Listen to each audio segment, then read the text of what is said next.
Usually when we talk about how we perceive the world around us, this underlying expectation of precision.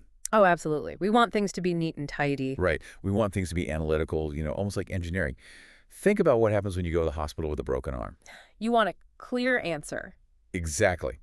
The technician takes an X-ray, the image pops up on a screen, and there's that stark, jagged white line cutting across the bone. And the doctor just points right at it. Yeah. The doctor points at it and says, there it is. That is a fracture. It's obvious. It's definitive. There's no ambiguity at all. None. Hmm. There's zero ambiguity about what you're looking at. And because we can achieve that level of objective clarity in, say, medicine or engineering, we naturally assume that our own everyday thoughts work the exact same way. Right, we assume our brains are doing the same thing. Yeah, we assume that when you walk into a room and you look at a wooden object with 4 legs and a back, your brain essentially takes a mental X-ray, scans it, and matches it to this objective chair file sitting perfectly in your mental hard drive. Like a perfectly organized filing cabinet. Exactly. And your brain just concludes, there it is, chair. And we demand that level of certainty from our own cognition because, well, I mean, it gives us a sense of control. It feels safe, right? Totally. The binary nature of that X-ray, like it is either broken or it is not broken, that feels safe. We want to believe that the world is composed of discrete, cleanly separated entities. Green little boxes. Right, cleanly separated entities, and that our minds are functioning like these perfectly organized alphabetical filing cabinets, where, a chair is just a chair and a dog is just a dog. We find tremendous comfort in that visibility and that flawless categorization. But then you start actually examining the architecture of human cognition, and suddenly that mental X-ray machine just shatters completely. It really does. It falls apart. We are not dealing with stark black and white lines at all. We are looking at a cognitive landscape that is incredibly murky. It is constantly shifting, completely fluid, and deeply subjective. I mean, it is the absolute definition of diagnostic muddy waters. Muddy waters, I like that. Yeah, those neat, rigidly defined little cardboard boxes we think we're using to sort and understand the world, they simply do not exist anywhere in the physical structure of the brain. Wow. Nowhere. Nowhere, nor in the psychological reality of how we process information, actually. Which is exactly why we are pulling you, yes, you listening right now, into those muddy waters with us today for this deep dive. Get ready. We want you to consider a question that seems, on the surface, almost insultingly simple. Like, what is a concept? It sounds like a trick question. It does, because we interact with concepts every single second of every single day. We navigate tangible concepts like chairs and apples. And abstract ones, too. Right, incredibly abstract concepts like justice or love. And we even utilize these fundamental structural concepts like the number 2 or the idea of tomorrow. But the real question is, how does the human brain actually build these concepts from scratch? Exactly. When you look at an object, how do you actually know what that thing is? To answer this, we have an incredibly dense, fascinating stack of source material today. It's a heavy hitter. It really is. No. We are pulling exclusively from the groundbreaking work of cognitive scientists Douglas Hofstadter and Emmanuel Sander. Specifically, we're looking at their massive book, Surfaces and Essences. Analogy as the fuel and fire of thinking. That's the one. And our mission today is ambitious. By the time we are done, we are aiming to completely rewire the fundamental mechanics of how you think about your own thinking. And to initiate that rewiring, we really have to establish the foundational argument of their work, because it represents a massive paradigm shift for anyone who is used to that filing cabinet view of the mind. Okay, lay it on us. What's the core thesis? The core thesis they present is absolute. Without concepts, there is no thought. And without analogies, there are no concepts. Wait, without analogies, there are no concepts. Exactly.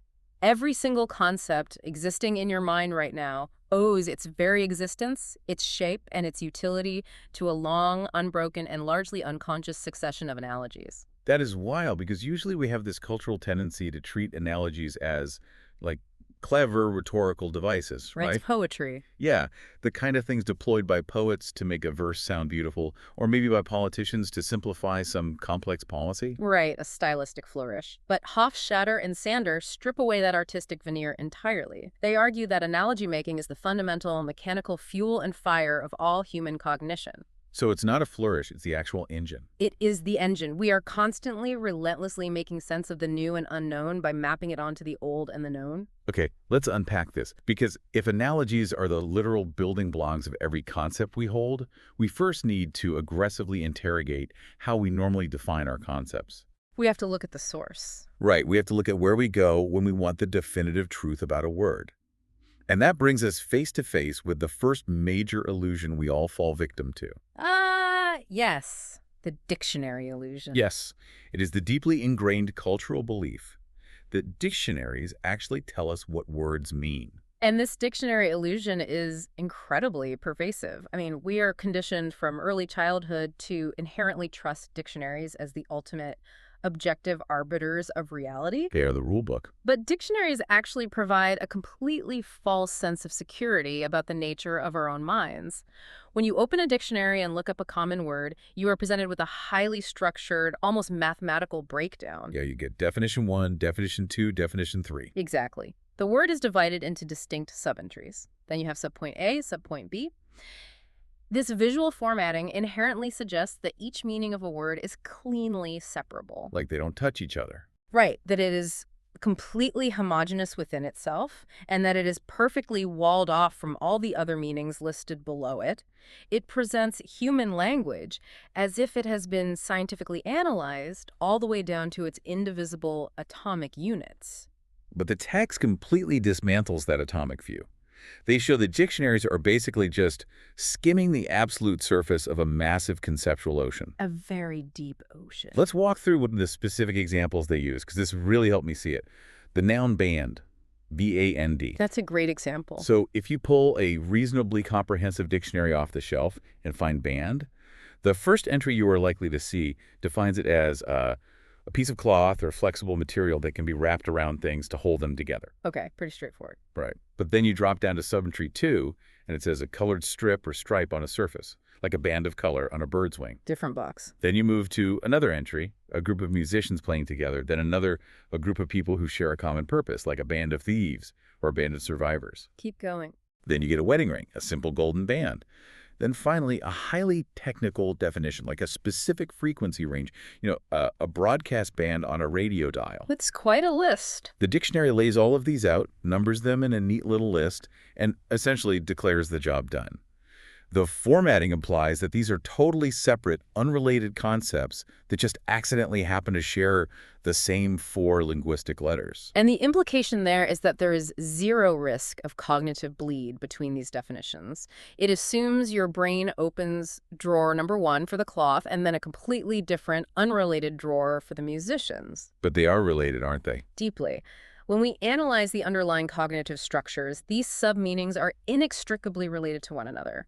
Every supposedly clear, distinct sense of the word band is actually covering a bottomless chasm of conceptual complexity. A bottomless chasm. Explain that. Well, think about the hidden architectural connection between a colored stripe on a piece of cloth and a frequency range on a radio dial. Okay, one is visual and physical, and the other is, like, invisible and electromagnetic. Exactly. But conceptually, they share the exact same structural essence. They both represent a distinct, clearly defined strip within a much larger continuous spectrum. Oh, wow.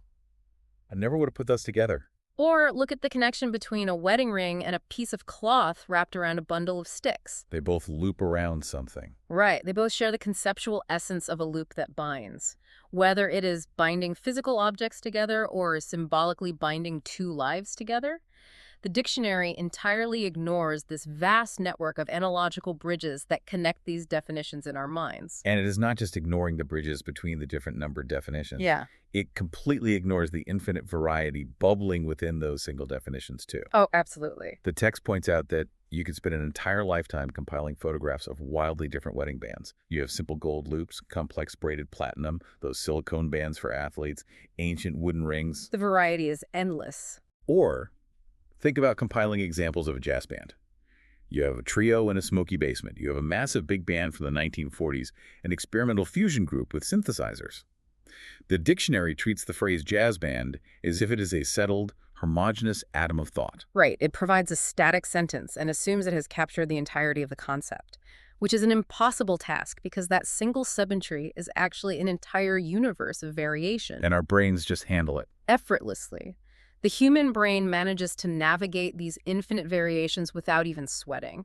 When you walk into a venue and see 4 people holding strange, custom-built instruments playing avant-garde music, you do not pull out a mental checklist of fixed dictionary criteria to determine if they are a band. I don't check for a drummer and a bassist. No, you don't. You recognize analogical similarities. You unconsciously link this completely novel, never-before-seen group of musicians to your pre-existing, blurry, highly flexible concept of what a band is. I have to throw up a roadblock here, though. Yeah. I mean, I can completely accept that a noun like band or chair or game carries a massive amount of nuance and history. I get that those are complex human constructs. Sure. But surely there are some words that are just simple functional atoms of language, words that don't have halos or complex conceptual architectures. What about a word like and? A-N-D. Ah, the simple conjunction. Right, it is just a conjunction. You can't argue that the word and is a bottomless chasm of complexity built on analogies. It is the most natural objection to raise, and the authors actually dedicate significant effort to addressing exactly this kind of skepticism regarding these so-called simple words. Okay, prove it to me. How apple and complex? They demonstrate that even a purely grammatical conjunction like and is actually a highly developed, incredibly sophisticated mental category. Think about the developmental psychology of language acquisition. Okay, like a baby learning to talk. Exactly. When a toddler is first learning the word and, they do not swallow a dictionary definition. They don't read that it is a conjunction used to connect clauses or sentences. They acquire the concept through thousands upon thousands of exposures in wildly different contexts. Right, through experience. Initially, they might learn it in the context of grouping physical entities like mommy and daddy. This teaches the concept of 2 separate things existing together in a single conceptual space. Right, a spatial grouping. But then, maybe a few days later, they experience the phrase, I ran and fell. Oh, which introduces a completely new dimension. Because mommy and daddy is about spatial grouping, but I ran and fell is about chronological sequence. The running has to happen before the falling. Exactly. The concept of, and suddenly stretches to encompass time and causality. Then they might hear, you can have this toy and that toy. Now, the word is functioning as a mathematical concept of addition. Exactly. Over years of childhood, the concept of and expands outward in massive concentric layers. It stretches to cover simultaneous actions, sequential events, logical pairings, and conditional outcomes. It's doing so much heavy lifting. It really is. And by the time we reach adulthood, we have engaged in such a massive volume of these microanalogies to generalize the concept of and that we have entirely forgotten the labor involved. The learning process becomes totally invisible. But because we just use it without thinking. Because we wield it with such effortless fluency, it feels to us like a single, elementary, indivisible idea. But underneath that surface fluency, it is a massive, highly abstract, multidimensional category. It is genuinely wild to realize that the connective tissue of our sentences, a word as small as and, is actually a sprawling category built on a foundation of forgotten analogies. It really changes how you look at a sentence. So if we completely discard the dictionary illusion, if words are not fixed points on a map and they aren't neatly separated boxes, how should we visualize them? That's the million-dollar question. The source material introduces a much more dynamic framework. They argue that concepts are actually multidimensional spaces, characterized by a dense core and an incredibly blurry, fading halo. And the specific geometry of concepts, the core and the halo, is vital for understanding the fluidity of human thought. If you stop visualizing concepts as rigid dots or clearly defined circles, and start visualizing them as gravitational fields, you get much closer to the truth. Gravitational fields. I like that. So what's in the center? In the center of this gravitational field is the core, which is populated by the most culturally agreed upon prototypical examples of that concept. As you move outward from that dense center, the gravitational pull weakens, and you enter the periphery, the halo. And what's out in the halo? This is the region where the weird, borderline, highly debatable cases reside. Okay, to make this tangible, let's bring in the specific golfer example they use in the book, because this perfectly illustrates how gravitational these concepts are. It's a brilliant example. If we are having a conversation and I say the word golfer, your brain does not pull up a dictionary definition of someone who plays a game with clubs and a ball. No, it doesn't. Your brain immediately snaps to the absolute center of that conceptual space. For a vast majority of people, an image of someone like Tiger Woods is sitting right there at the center. Exactly. In the conceptual space of golfer, Tiger Woods exists at a microscopically tiny distance from the absolute prototypical core. He is the core. He represents the absolute maximization of the category's central features. He is a professional, he wears the specific attire, he plays on perfectly manicured courses, he uses a full set of specialized clubs, and his entire life is organized around the activity. He anchors the concept. But the true nature of a concept is revealed not by its core, but by what happens when you start walking outward toward the edges, right? Precisely. What happens when you wander out into the blurry halo? Out there, thousands of miles from the Tiger Woods core, you might find a guy who played a few rounds of mini golf on a boardwalk 10 years ago. Right. Is he a golfer? Technically, maybe. But he is barely hanging on to the gravitational pull of the concept. He's on the extreme edge. Or, the text suggests, imagine a middling amateur player from the 1960s who participated in a few local obscure tournaments and then never played again. He is technically a golfer, but to the general public, he exists way out in the deepest, foggiest fringes of the conceptual space. Unless... Yes, unless, and this is the specific caveat that blew my mind, unless that obscure, middling 1960s player happens to be your uncle. Which introduces the profound subjectivity of these mental spaces. It changes everything. It does. The architecture of a concept is not a universal constant. If that obscure player from the 1960s is your uncle, your conceptual space for golfer undergoes a massive gravitational distortion. It warps the whole field. Because your personal memories of him, your emotional connection, the specific stories you've heard at family gatherings, the vintage golf club sitting in his garage, all of this incredibly rich, specific knowledge completely shifts the topography of the concept. So for you personally, he's at the center. For you, subjectively, your uncle might actually reside much closer to the core of what a golfer genuinely means than Tiger Woods does. Tiger Woods might be an abstraction to you, while your uncle is the visceral, lived reality of the concept. This beautifully demonstrates that categories are never objective, platonic ideals stored in some universal, standardized vault. They are intensely subjective, constantly shifting mental topographies. Continuously built and rebuilt by our own personal histories and analogical associations. So if every single concept in our head is this blurry, pulsating halo that changes shape based on our individual memories and personal experiences, how do we ever actually communicate? It seems impossible, right? It does. How do we spot the borders of these halos so we know where one concept ends and another begins? The text has a fascinating methodology for exposing these invisible borders. And it's something you wouldn't expect. No, it revolves around a linguistic phenomenon that is usually just treated as a joke.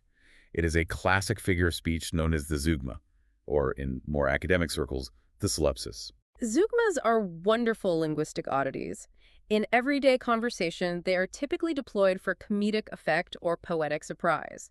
But Hofstadter and Sander recognize them as high-powered cognitive microscopes. A microscope into the mind. Exactly. A zeugma occurs when a single word, usually a verb or a preposition, is placed into a sentence and forced to govern two or more other words. But it is forced to govern them in completely different conceptual senses. It exploits multiple meanings simultaneously. Yes, it exploits multiple meanings of a word at the exact same time, which forces the listener's brain to rapidly switch cognitive gears in a fraction of a second. And the cognitive whiplash is what makes them so revealing. Let's dissect a few of the specific examples they provide because they perfectly map the boundaries of these halos. Consider this sentence. I'll meet you in 5 minutes in the garden. See, it immediately elicits a slight smile or a feeling of syntactical wrongness. Yeah, it feels weird. But why? The grammar is technically sound. The friction comes from the preposition in. The word in is being forced to do double duty, spanning a massive semantic and conceptual gap. Okay, break that down for me. When you tell someone you will meet them in a garden, you're activating the spatial core of the concept. You are talking about a physical enclosure, a geographic location with borders. Right, I'm physically inside the garden. But when you say you will meet them in 5 minutes, you have leaped into an entirely different conceptual domain. You are using the temporal sense of in, a duration of time, an abstract measurement of future occurrence. Wow. The word in is printed only once on the page, but your brain is forced to jump from navigating physical three-dimensional space to navigating abstract time, all within a single syllable. That's incredible. Yeah. The zeugma makes the invisible border visible. It proves that in is not one monolithic concept, but a word stretched across distinct, yet analogically related territories. It highlights the stretch. The physical versus the abstract seems to be a common fault line for these. Here's another one from the text. The bartender gave me a wink and a drink. Oh, that's a classic. The fault line here lies within the concept of transfer, governed by the verb gave. Giving a drink versus giving a wink. Right. When a bartender gives you a drink, the concept is anchored in the physical world. It involves the literal material transfer of a glass containing liquid from one human hand to another human hand across a wooden surface. There is mass, volume, and physical possession. I physically take the glass. But when a bartender gives you a wink, what is actually being transferred? Does the bartender physically detach a wink and place it in your hand? Obviously not. No. The transfer is purely conceptual, social, and emotional. It is the transmission of a facial expression signifying a shared secret or a flirtation. The zeugma forces us to confront the reality that our mental concept of giving has been stretched so far via analogy that it comfortably encompasses both the physical transfer of a heavy glass and the abstract transmission of social intent. Okay, try analyzing the friction in this one, because this one is a bit more subtle. She restored my painting and my faith in humanity. This is a beautiful example because it plays on two sharply contrasting vectors of the verb restore. In the first half of the clause, restoring a painting means engaging in physical labor to repair a material object. You are removing grime, touching up paint, trying to bring a canvas back to a previous ideal physical state. But the painting was always there. Crucially, yes, the painting itself never ceased to exist. It was merely degraded. But restoring faith in humanity is entirely different. Faith is an abstract, invisible psychological state. When it is restored, it implies that the emotion had completely vanished or been destroyed, and a new event has caused it to spontaneously generate again. So one is maintaining an object, the other is resurrecting a feeling. Exactly. One is physical maintenance, the other is psychological resurrection. They share a broad, abstract, analogical core, the idea of returning something to a better state, but they're absolutely not synonyms. By jamming them together, the zeugma highlights the massive conceptual distance between them. I think my absolute favorite example from this section, though, is one that fundamentally messes with how we perceive basic, everyday physical objects. The sentence is, the book was cloth-bound, but unfortunately out of print. That one is a mind-bender. It really is, because when you really pause and look at that sentence, it forces you to ask a bizarre question. How many different conflicting concepts are secretly coexisting inside the innocent little four-letter word book? It reveals that the word book is basically a conceptual matryoshka doll. When you read the phrase cloth-bound book, your brain is activating a highly physical, tangible concept. You are imagining an object made of processed wood pulp, black ink, glue, and fabric. I can smell the pages. Right. You can imagine the smell of it, the weight of it in your hands, the space it takes up on a wooden shelf. It is a discrete physical entity. But the moment you hit the second half of the sentence out of print, that physical concept immediately vanishes. Because a physical object on my shelf can't be out of print. Exactly. A physical object sitting on a shelf cannot be out of print. Out of print refers to the book as a massive publishing abstract. It refers to the intellectual property, the text itself independent of its physical form, and the conceptual entity encompassing all available copies in the global economic marketplace. The text itself, the idea of the text. The zeugma definitively proves that when we casually say the word book, we aren't just pointing to a singular physical thing. We are pointing to a massive, multifaceted conceptual network. We are seamlessly, unconsciously using micro-analogies to stretch that single word across wildly different physical and economic situations without ever realizing we are doing it. But the exploration of these boundaries goes even deeper when we look beyond English. Because the specific borders of these conceptual halos, what feels like a stretch and what feels totally natural, are deeply, intrinsically dictated by the specific culture and language we happen to be born into. Language shapes the boundaries. Totally. What constitutes a jarring, funny zeugma in one language might just be a completely normal, unremarkable sentence in another. And the cross-linguistic evidence is where this theory truly solidifies. The boundaries of our categories are not biologically hardwired into the human brain. They are culturally inherited. Let's talk about the play conundrum, because Hofstadter and Sander provide a phenomenal cross-linguistic analysis focusing on the English verb to play. It's so revealing. If you are a native English speaker, the verb play feels like a completely natural, unified category. We use the exact same word for a massive, wildly diverse array of human activities. You play tennis? You play a board game like Monopoly, you play a musical instrument like the violin, you play a video game. That's a catch-all. To an English speaker, all of these activities share a conceptual core of recreation, performance, or rule-based engagement. There's absolutely no zeugmatic friction. If I say to you, this weekend I was exhausted because I played soccer, chess, and the piano. Doesn't sound weird at all. No, that sentence doesn't sound funny or weird. It just sounds like a busy weekend. It feels seamless to an English speaker. But if you take that exact same conceptual grouping and attempt to translate it directly into Mandarin Chinese, the illusion of a single, unified, natural category completely shatters. Completely shatters. Mandarin categorizes human actions in a vastly different way, and it is linguistically much more finicky about the physical realities of the actions involved. You simply cannot use a single, unified verb to encompass all of those activities. The text breaks down the specific boundaries Mandarin uses, and it is fascinating. Mandarin requires completely different verbs based almost entirely on the specific physical mechanics of the action. It's all about the mechanics. Right. If you are engaging in a board game like chess, where you are sitting still and moving small pieces with your fingers, that requires one specific verb. But the moment you move to a sport involving a ball, you have crossed a major conceptual boundary. And even within sports, you have to be more specific. Yeah. If you are playing a sport where the primary action is kicking, like soccer, you must use a verb that translates roughly to kick. But if you are playing a sport where you use your hands, like basketball or volleyball, you must use an entirely different verb, one that translates closer to beat or hit. And the categorization becomes even more granular and physically specific when you look at musical instruments. English lumps all instruments under play. Mandarin demands you acknowledge how the sound is physically produced. So if it's a stringed instrument. If you are playing a stringed instrument, like a violin, guitar, or cello, you must use a verb that means to pull or to pluck. If the instrument is a wind instrument, like a flute or trumpet, the physical action changes, so the verb must change to one meaning to blow. What about a piano? If it is an instrument with keys that you push down, like a piano, you use a verb meaning to push.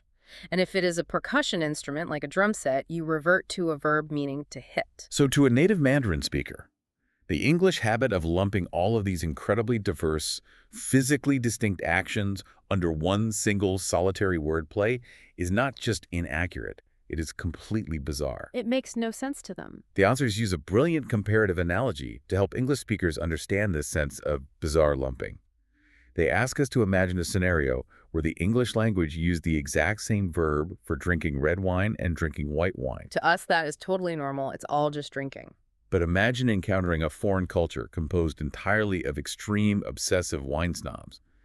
In their language, they insist on having two totally distinct verbs for consuming red wine versus white wine, because to them, the experiences are conceptually miles apart. And we look like fools to them. Right. To this snobby culture, our use of a single verb for both makes us look like unrefined barbarians who can't see the obvious differences in the world. That analogy perfectly encapsulates the feeling. To a Mandarin speaker, casually using the exact same verb for the delicate physical act of bowing a violin and the aggressive physical act of slapping a basketball is as nonsensical and jarring as using the exact same verb for eating a bowl of hot soup and riding a bicycle. Wow. They are entirely different physical realities. What this deep dive into zeugmas and cross-linguistic translation definitively proves is that we do not possess rigid, objective categories in our brains. Our mental categories are entirely fluid. Always shifting. Always. Our brains are constantly actively making tiny, unnoticed analogies to stretch a word across different situational landscapes. And the specific geographic borders of how far those words can stretch are dictated entirely by the cultural and linguistic inheritance of the society we happen to be born into. So if we accept this, if words are not fixed definitions, if categories are totally fluid, and if our linguistic boundaries are basically just cultural habits, we have to completely, entirely abandon the way most of us were explicitly taught to think about thinking. We have to tear down the foundations. We have to tear down the foundational metaphors we use for our own minds, which forces us into the next major conceptual shift of the text, shattering the mental chest of drawers. This requires taking direct, unapologetic aim at what Hofstadter and Sander refer to as the classical fallacy of categorization. This is a philosophical framework that stems all the way back to Platonic philosophy. Let's pause and translate that for a second. When we talk about Platonic philosophy in this context, we are referring to Plato's old idea that somewhere out in the universe there exists a perfect, objective, ethereal blueprint for everything. Form. Yeah, that there's a perfect abstract form of a chair or a perfect form of a dog, and every actual chair or dog we see on Earth is just a slightly flawed shadow of that perfect category. Precisely. It is the belief that categories are objectively real things baked into the fabric of the universe. And this Platonic view has trickled down into our modern, intuitive belief that our mental categories function exactly like a massive, infinitely large chest of drawers. The filing cabinet again. In this classical view, every single entity, object, and event in the physical world has an intrinsic, unchangeable, objective nature. And the only job of the human brain is to act as a sorting clerk. You look at the object, find its intrinsic nature, and drop it into the correct pre-labeled drawer. Dogs objectively belong in the dog drawer. Bridges objectively belong in the bridge drawer. Apples go in the apple drawer. It portrays human classification as an automatic, totally reliable process that operates completely independently of the observer's context or needs. The text highlights this as a massive, widespread, naive analogy. The analogy that categories are boxes. Yes. We are all walking around unconsciously utilizing the analogy that categories are rigid boxes. We visualize our minds as a vast, sterile Amazon fulfillment warehouse filled with perfectly labeled, distinct cardboard boxes, and we think interacting with reality is just a matter of dropping items into the right box and taping it shut. But relying on that naive analogy actively severely degrades our ability to understand human cognition, because it completely ignores the reality of context, human perspective, and the fundamental fluidity of the physical world. To thoroughly dismantle this illusion of the true identity of objects, the authors construct a wonderfully detailed, mundane thought experiment involving a character named Mr. Martin and a simple glass. This is a great thought experiment. The journey of Mr. Martin's glass is such a perfect deconstruction of the chest of drawers. Let's walk through his day. Imagine Mr. Martin is sitting in his office, and he has a perfectly standard, clear, cylindrical glass drinking vessel sitting on his desk. Manufactured to hold water. Right. But it's a breezy day, the window is open, and his papers are blowing around. So he picks up the glass and places it on top of a stack of documents. In that specific moment, within that specific context, the object is functioning flawlessly as a paperweight. It has entered the paperweight category. It is a paperweight. Later in the afternoon, a colleague comes into the office smoking a cigar. Needing a place to tap the ash, the colleague pulls the glass over and taps the cigar into it. The glass instantly transitions into functioning as an ashtray. It belongs to the category of ash receptacles. It completely changed identity. And it gets better. Later still, Mr. Martin's young son comes into the office holding a small plastic bag filled with pond water and tadpoles. He needs a place to keep them, so he dumps the water and the tadpoles into the glass. The object is now an aquarium, a temporary biological habitat. The exact same object. The exact same physical collection of atoms is seamlessly fulfilling wildly different categorical roles based entirely on the fleeting needs of the humans around it. And yet, despite witnessing this object successfully and fully inhabit all of these different categories, there is a stubborn, deeply ingrained inner voice in almost all of us that protests. Oh, totally. If you ask someone what that object is while the tadpoles are swimming in it, they will likely say, well, it is acting as a home for the tadpoles right now, but it is really just a glass. Its true identity, its permanent essence is a glass. We hold on to that so tightly. We are desperate for things to have one undeniable, permanent label. We cling to this illusion of true identity because it radically simplifies our interaction with a chaotic universe. It is cognitively much cheaper, burning far fewer calories, to assume that things possess one single true essence that never changes. But that's not how our brains are actually working, is it? No, the underlying reality of how your brain is actually processing that object is profoundly different. Categorization is not the passive act of dropping things into pre-existing static boxes. Categorization is the active, dynamic, real-time building of a mental bridge. Building a bridge. It is a process where your brain takes a new the sensory data of the thing you are experiencing in this exact millisecond and desperately searches your vast memory banks to link it to an old, established concept. It is a gray-shaded, tentative, contextual assignment based purely on perceived structural similarities. Which means? Categorization is, in its purest mechanical definition, the act of making an analogy. And the most terrifying and brilliant part is that we perform this complex bridge-building process so incredibly fast that we are completely blind to it. The text introduces a critical piece of terminology for this exact process, the analoget. The analoget, tiny analogies. These are the tiny, invisible micro-analogies we are generating hundreds of times a minute just to navigate a room or have a conversation. To truly visualize the speed and specificity of the analoget, we have to look at the street crossing example they provide. This one is very visceral. Imagine you are sitting in the passenger seat of a car driving down a busy city street, and suddenly a woman steps out of a butcher shop and walks directly into the street, right in the path of your moving vehicle. If we freeze time in that exact fraction of a second, what is the immediate instinctual reaction? The reaction is a scream.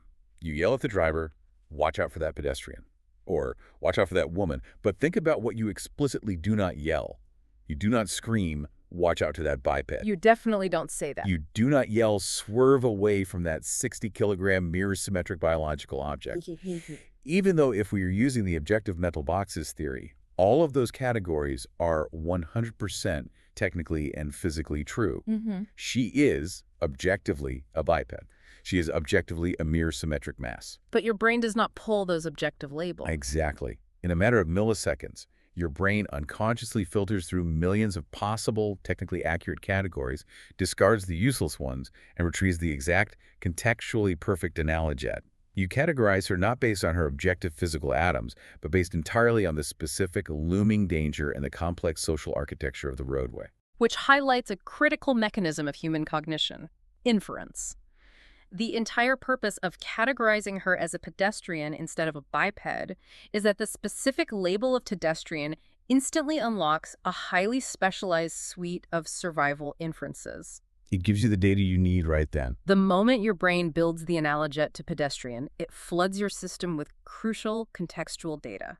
It tells you she legally has the right of way. It tells you her movements might be erratic or unpredictable. It tells you she's soft. Right. It tells you her body is significantly softer than the steel bumper of your car, and it tells you that striking her would result in catastrophic legal, moral, and physical consequences. The biped drawer does not contain those specific inferences. So the category provides the exact inferences necessary to survive the moment. And you arrived at that incredibly specific life-saving category not by passively dropping her sensory data into a rigid box, but by unconsciously perceiving a structural analogy between this chaotic current situation and hundreds of past situations involving human beings walking in close proximity to moving vehicles. It's all structural mapping. Okay, so we are constantly, relentlessly generating these tiny, invisible analogets just to select the right words, to navigate traffic, to figure out what a glass is being used for. It is the hum of the cognitive engine. But here is where we hit the major perspective-altering pivot of the entire text. With a continuum. Yes, the continuum. Because when the average person hears the word analogy, they do not think about the mundane act of calling a woman on the street a pedestrian. They think about high art. They think about a stroke of rare lightning bolt creative genius. They think of poets and scientists. Right. They think about a brilliant poet comparing the moon to a silver coin. Or they think about massive, world-altering scientific breakthroughs. Isn't the act of making an analogy usually reserved for the Shakespeares and the Einsteins of the world? That perceived separation is the grand cultural illusion that Hofstadter and Sander are determined to completely shatter. They argue, with intense force, that there is absolutely zero structural boundary line between the mundane categorization of everyday life, like calling a ceramic mug a cup, and the most brilliant, earth-shattering acts of scientific or artistic discovery. Zero boundary line. None. They are not two different types of thinking. It is the exact same underlying cognitive mechanism, just operating at different points on a single continuous spectrum. A continuum that stretches all the way from toddlers to Albert Einstein. Let's explore the bottom of that continuum first, looking at children, because the text is filled with these incredible, revealing anecdotes of young children making what adult observers usually dismiss as cute mistakes. These laugh at them. But which are actually incredibly pure, brilliant analogies. Take the story of the 2-year-old child who sees a massive St. Bernard dog for the very first time in their life and immediately points at it and yells, "Sheep!" To the adult mind, burdened with rigid categories, that looks like a simple failure of categorization.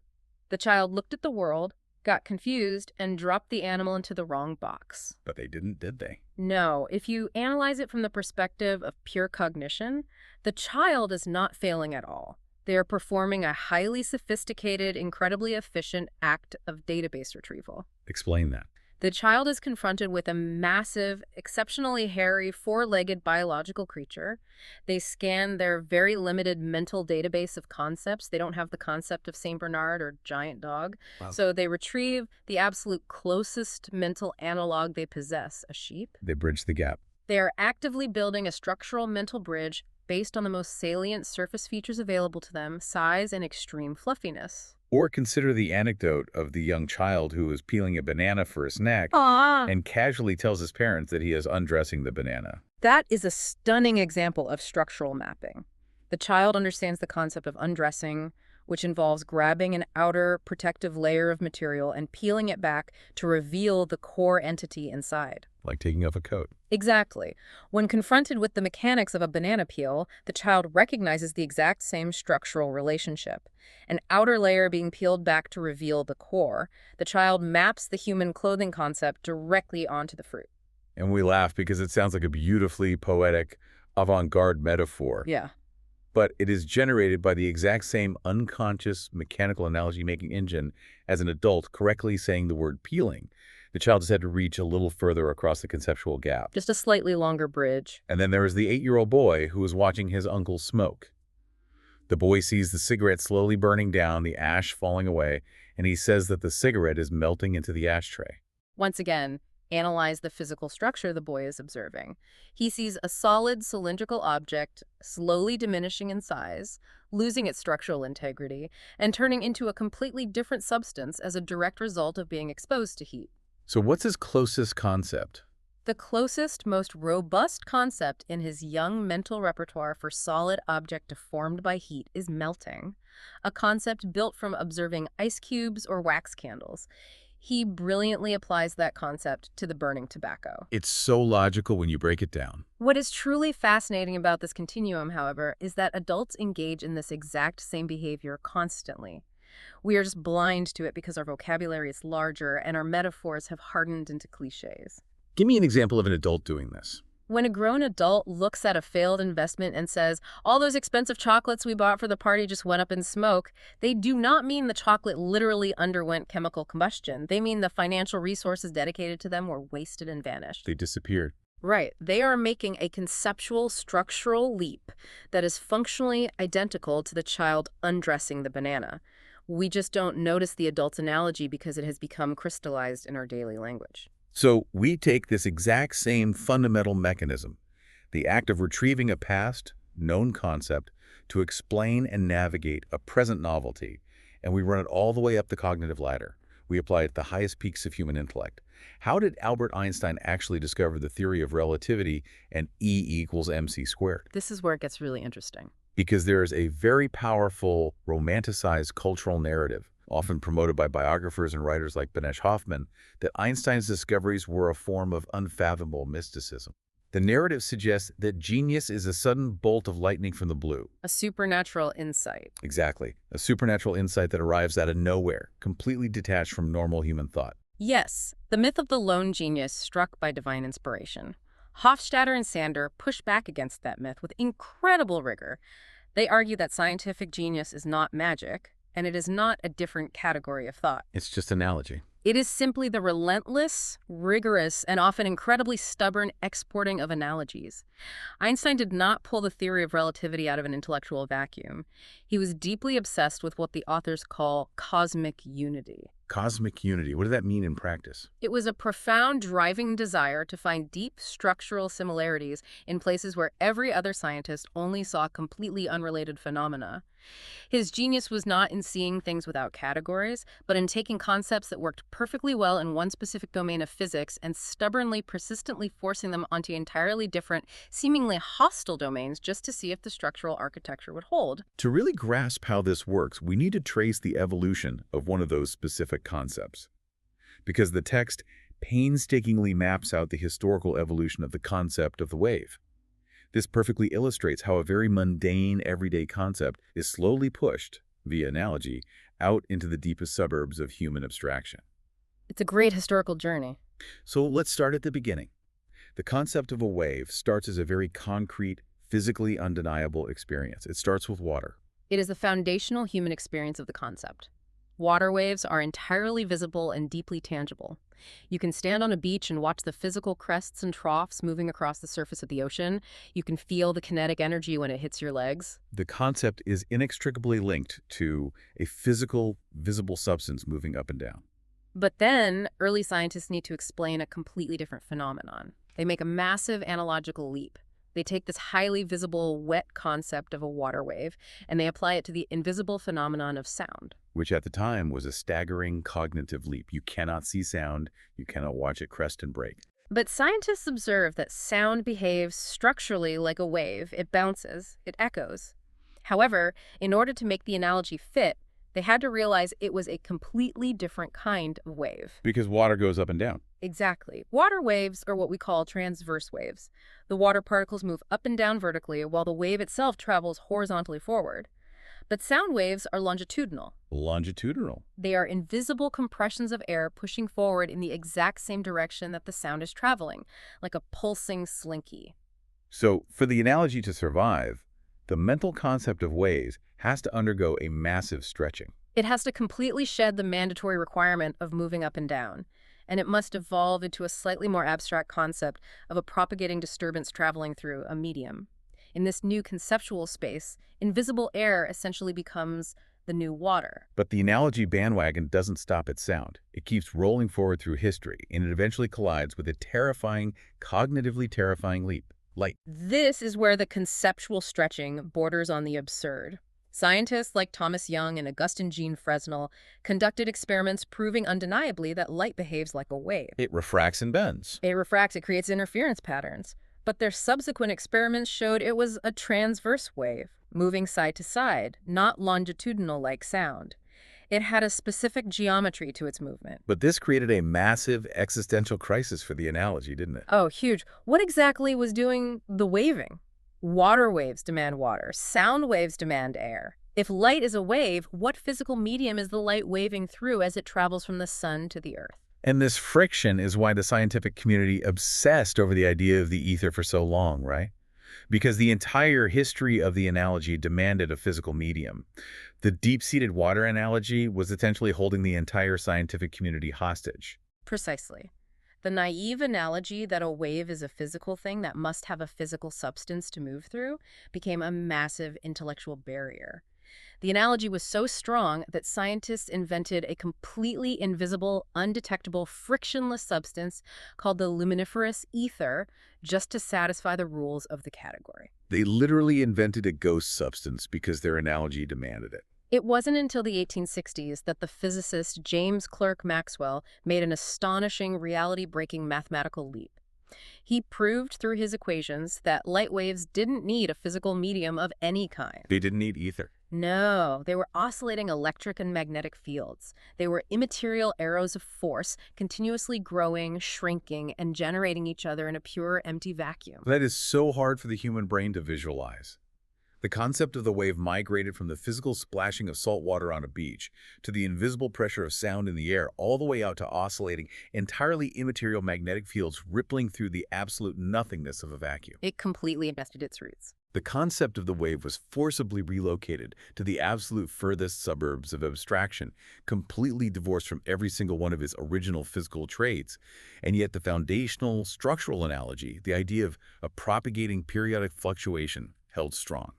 That is exactly how human science advances, not by dropping facts into boxes, but by stretching analogies until they are screaming and almost breaking. But this heavy reliance on analogies raises a massive red flag. And I know you listening are probably thinking this exact same thing right now. Oh, absolutely. If we rely on analogies to this extreme degree, if every word we speak, every mundane object we identify, and every grand scientific theory we build is based entirely on our brains saying, well, this new thing is kind of like that old thing, aren't we making ourselves incredibly vulnerable? It seems like a huge weak spot. Aren't we incredibly easily fooled? A massive portion of psychological literature is dedicated to showing how often humans are duped by superficial surface features.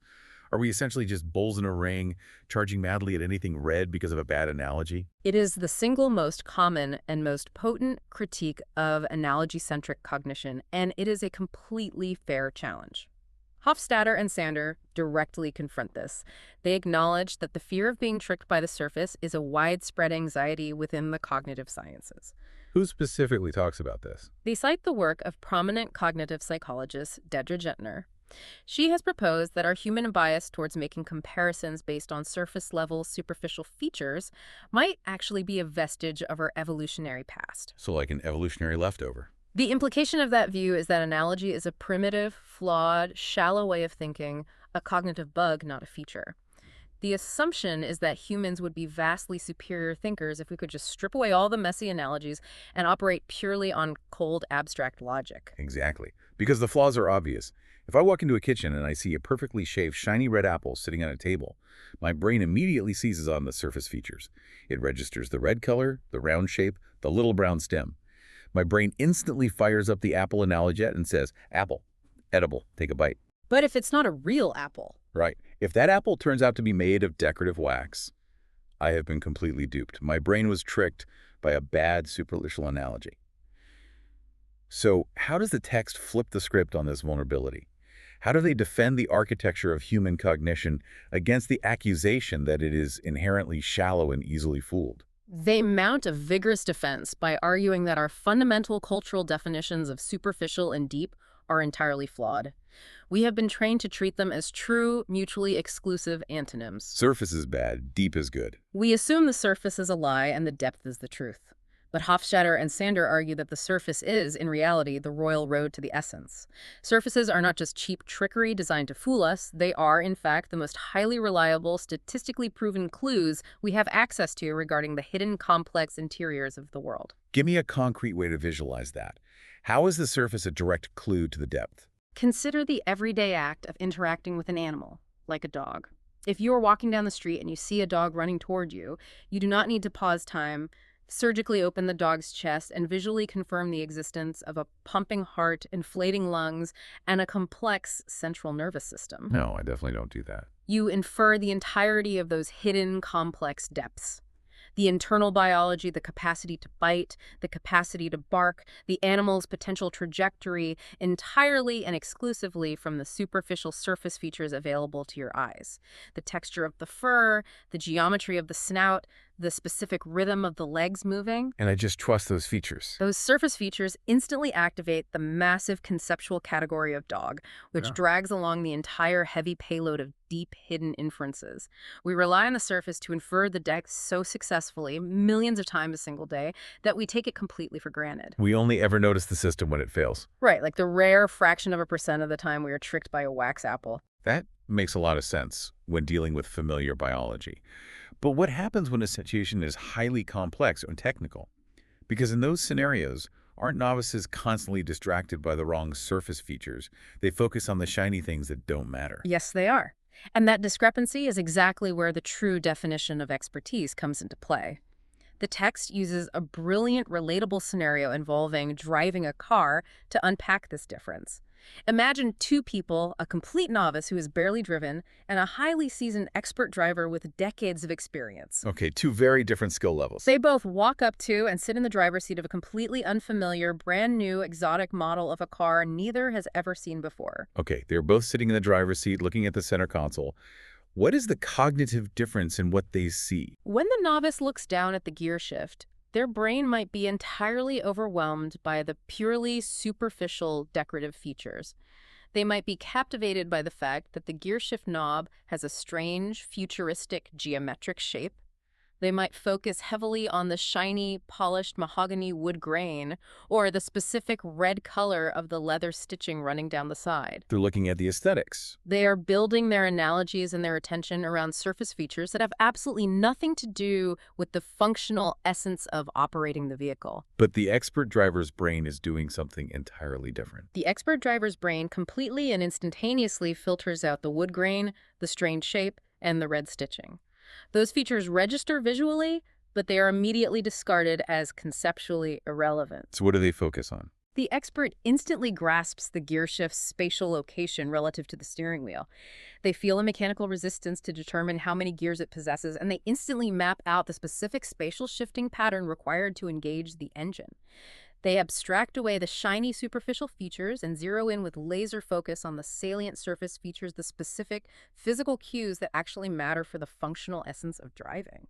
So expertise isn't about somehow gaining a magical ability to ignore the surface of the world and look directly into the pure, abstract depth of reality. Expertise is simply the hard-won process of learning, which specific surface features reliably point to the actual essence of a given situation. The expert just sees a vastly more useful, deeper surface than the novice does. That is exactly the distinction. As the authors articulate, experts perceive vital structural cues that novices either do not possess the capacity to see at all or mistakenly dismiss as irrelevant. The very surface of the world literally evolves and transforms for you as you gain expertise in any field. Your vision changes. You learn to read the surface with higher resolution. And because your analogies are built on these perceived surfaces, your analogies become significantly more powerful, more structurally accurate, and more profoundly insightful the more expert you become. We are not duped by the surface. We are constantly saved by it, provided we put in the work to learn how to read its specific language. Which brings us to the ultimate synthesis of all these ideas. As we look at the totality of what Hofstadter and Sander have laid out in Surfaces and Essences, they choose to conclude this massive work with a very unique format. They present an epidiolegue, a fictional philosophical debate between two characters named Katie and Anna. And these characters are trying to synthesize the exact same monumental shift in perspective that we have been discussing. It is a masterful device for summarizing the core thesis. What's the debate? In this epidiolegue, the character Katie acts as the voice of traditional, intuitive, cognitive science. She stubbornly argues that mundane categorization, the daily grind of putting things in boxes just to survive the grocery store or a conversation, must be fundamentally distinct from analogy. She wants to keep them separate. She views categorization as the basic meat and potatoes of cognition, necessary but boring. Conversely, she views analogy as this rare, exotic spice, a creative spark that disrupts normal thinking to connect wildly unrelated things. She insists they cannot be the same mechanism. But the character Anna systematically and relentlessly dismantles that compartmentalized view. She does. Anna serves as the voice of the authors, proving that categorization and analogy are the exact same unified process. She demonstrates that whether you are simply recognizing a ceramic mug sitting on a shelf, which is categorization, or you are a physicist comparing the invisible structure of an atom to the orbital mechanics of the solar system, which is analogy. You are performing the exact same fundamental mental operation. It's all the same thing. You are taking a fresh, unprecedented mental representation of the current moment and actively, creatively linking it to a pre-existing mental structure stored in your memory. You are perpetually engaged in the act of recognizing the familiar hidden within the unfamiliar. Whether it is a 2-year-old child pointing at a St. Bernard and calling it a sheep, or Albert Einstein visualizing light as a wave rippling through an empty vacuum, or you simply looking at a piece of wood and calling it a chair, it is all the exact same analogical bridge. The ultimate comprehensive takeaway from this immense, rigorous exploration of the human mind is this. Every single thought you have ever had and ever will have is an analogy. To think at all is to constantly, relentlessly filter the chaotic, novel data of the present moment through the massive, deeply subjective, multidimensional storehouse of your past experiences. We don't see reality raw. We do not see the world objectively. We do not have X-ray vision for reality. We see the world entirely analogically. Near the very end of the text, they quote the philosopher Friedrich Nietzsche, and his specific phrasing captures the reality of the human condition perfectly. What does he call it? He defined human intelligence not as a machine of logic, but as a moving army of metaphors. A moving army of metaphors. That is a beautiful and honestly a deeply dizzying concept to internalize. It completely and utterly breaks that pristine X-ray machine we talked about in the very beginning of this deep dive. It breaks it to pieces. If the human mind isn't a flawless diagnostic tool perfectly capturing objective reality, if it is actually a moving army of metaphors, constantly shifting, stretching, borrowing, and building tentative bridges over the unknown, well, it completely changes how we have to view our own certainty about the world. It forces a profound humility. It challenges the very foundation of how we perceive our own objectivity, demanding that we recognize the hidden scaffolding supporting every opinion and definition we hold. And that is exactly the concept I want to leave you, the listener, with today. A final, highly provocative challenge to mull over as you go about the rest of your day. We have established that every single concept in your head, from the simplest word to the most complex belief, is built on a massive, towering stack of completely forgotten analogies. Mountains of them. So I want you to turn that microscope inward and ask yourself, what current, completely invisible analogy is silently dictating how you view your life right now? What is the hidden, unexamined metaphor that is currently structuring how you see your job, your relationships, or even your own identity? Are you climbing a ladder? Right. Are you unconsciously viewing your career as a ladder to be climbed, a treadmill you can't get off, or a canvas to be painted? Are you currently viewing your relationship as a transactional partnership, a battlefield where you have to win, or a collaborative journey? Whatever that underlying structure is, remember the core lesson of today. It is not an objective, undeniable X-ray of reality. It is just a naive analogy that you are currently inhabiting. And the most beautiful, empowering thing about realizing that you are running on analogies is a realization that analogies can always be rewritten. That is the ultimate freedom of understanding cognition. Thanks for wading into the murky diagnostic waters with us today for this deep dive. Keep questioning the borders of your concepts.